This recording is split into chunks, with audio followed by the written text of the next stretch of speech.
Okay, so the last thing that I want to talk about in this section is beam design. And basically, much like torsional members, we can design beams based off their geometry.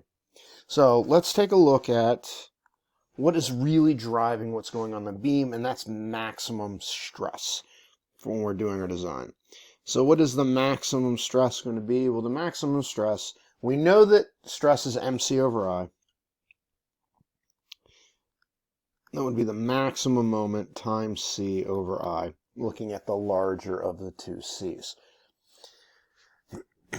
Now, this is where we use our bending moment diagrams to calculate out where the maximum bending stress is. Excuse me, where the maximum moment is. But as we look at this, I and C are not going to change. So no matter where we go on the beam, it's still going to have the same moment of inertia, and it's going to have the same distance from the centroidal axis to the outside surface. So what we're going to do is we're going to define a new quantity. And this is kind of odd because we're not going to continue your classical Greek education with this letter, because we're just going to call it S. And so we're going to define S as the section modulus. Now this is something you can look up. And this is actually pretty handy, as you'll see in one of the examples that we do, or if you look in your book. A lot of I-beams, you can find their section modulus, or section moduli, the plural, which is really handy because you don't have to go and calculate out, okay, how do I calculate out I? Because it's an I-beam. What are you going to do? You're going to do the parallel axis theorem. You're going to have to spend time to do it. You can just look up the section modulus.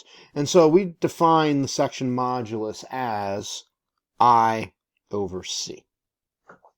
So therefore, what we can say is we can say the maximum stress is equal to the absolute value of the maximum moment.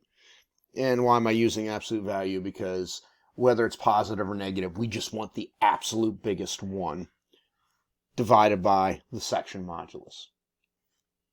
And so that would be a handy equation to box up.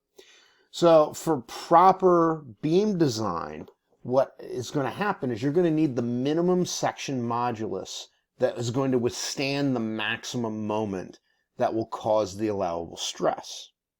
That's words, so in equations, what we'd say is S min is equal to the absolute value of the maximum moment divided by the allowable stress.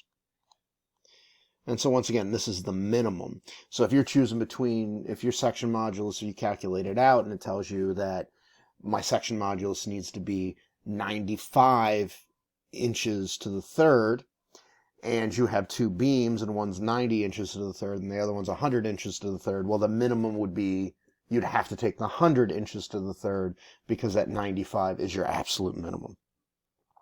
So how do we use this with everything else? Well, it's pretty easy.